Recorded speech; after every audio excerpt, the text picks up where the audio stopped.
అతని తండ్రి అతన్ని ఎప్పుడు నువ్వు ఫ్యాన్ స్విచ్ ఆఫ్ చేసి వెళ్ళు, టీవీ స్విచ్ ఆఫ్ చేసి వెళ్ళు, టేబుల్ ఇల్లు శుభ్రంగా ఉంచుకో అని పదే పదే చెప్తూ ఉండేవాడు. ఆ మాటలు ఆ కొడుక్కి నచ్చేవి కావు.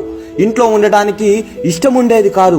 నిన్నటి వరకు ఆ తండ్రి మాటలు ఇష్టం లేకపోయినా వినేవాడు. కానీ ఈ రోజు అతనికి ఒక ఉద్యోగానికి పిలుపు వచ్చింది. ఉద్యోగం రాగానే వేరే చోటికి వెళ్లిపోవాలని మనస్సులో అనుకున్నాడు.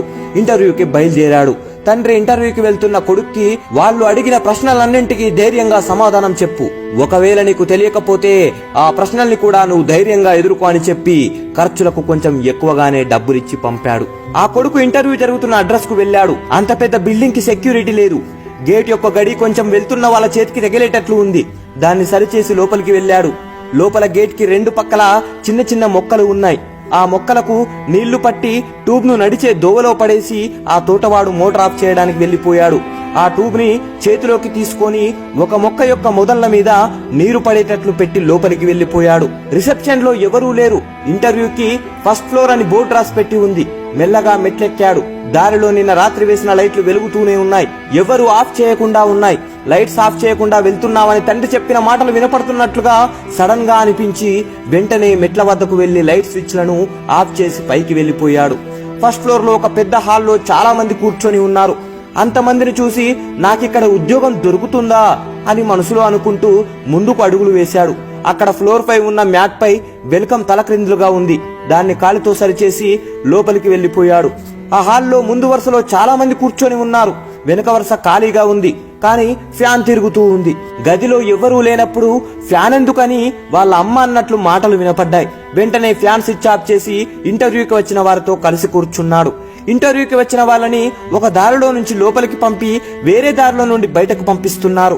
దానివల్ల లోపల ఎటువంటి ప్రశ్నలు అడుగుతున్నారో అనే విషయం తెలుసుకోలేకపోయాడు. లోపల ఏ ప్రశ్నలు అడుగుతారో అనే భయంతోనే లోపలికి వెళ్లి నిలబడ్డాడు. అతని సర్టిఫికేట్స్ తీసుకున్న అధికారి తెరిచి చూడకుండానే మీరు ఉద్యోగంలో ఎప్పుడు చేరుతారో అని అధికారి అతన్ని అడిగాడు. ఇది కూడా ఒక ప్రశ్న, లేక ఉద్యోగంలో చేరుతారని అడిగారో అర్థం కాకుండా ఆలోచిస్తూ నిలబడ్డాడు. అధికారి, ఏంటి ఆలోచిస్తున్నావు? ఇక్కడ మేము ఎవరిని ఎలాంటి ప్రశ్నలు అడగలేదు. వచ్చే ప్రతి ఒక్కరూ ఏం చేస్తున్నారో ఎలా ప్రవర్తిస్తున్నారో చూడటానికి అక్కడక్కడ కెమెరాలు పెట్టాం. ఇక్కడికి వచ్చిన అందరూ వేస్ట్ అవుతున్న వాటర్ ని కానీ ట్యూబ్ లైట్స్ ను కానీ ఫ్యాన్ ని కానీ ఆఫ్ చేయలేదు. కానీ మీరొక్కరే అన్నింటినీ సరిచేస్తూ లోపలికి వచ్చారు.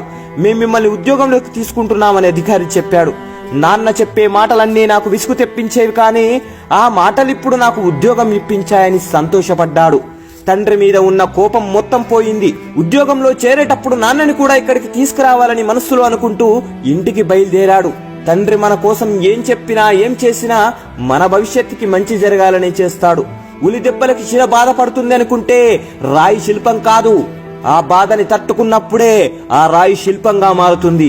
తండ్రి మనలో ఉన్న చెడుని ఉలిపెట్టి కొట్టినట్లు పొగుడుతాడు. తల్లి బిడ్డని పాలిచ్చి లాలించి కథ చెప్పి పడుకోబెట్టి పెంచుతుంది. కానీ తండ్రి అలా కాదు. తాను చూడని లోకాన్ని తన కొడుకు చూడాలని తన భుజంపై కూర్చోబెట్టి లోకాన్ని చూపిస్తాడు. తల్లి ఒక కవిత అయితే తండ్రి ఒక చరిత్ర. తల్లి కష్టపడేదాన్ని కనిపెట్టొచ్చు, కానీ తండ్రి కష్టాన్ని పక్కవారు చెప్తే కానీ కనిపెట్టలేరు.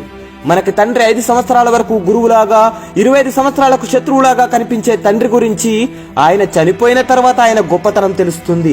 తల్లి వృద్ధాప్యంలో కొడుకు లేదా కూతురింట్లోనే ఉండి తన జీవితాన్ని గడుపుతుంది. తండ్రి అలా ఉండలేడు. చివరి వరకు ఒంటరిగానే ఉండిపోతాడు. అందువల్ల తల్లిదండ్రుల్ని ప్రాణాలతో ఉన్నప్పుడే ప్రేమగా చూసుకోకుండా ప్రాణంతో లేనప్పుడు బాధపడే ప్రయోజనం లేదు. బ్రతికుండగా తల్లిదండ్రులకు కడుపు నిండా ప్రేమగా 4 ముద్దలు పెట్టండి. సంతోషంగా మరికొంతకాలం జీవించే అవకాశం కల్పించండి. జై హింద్.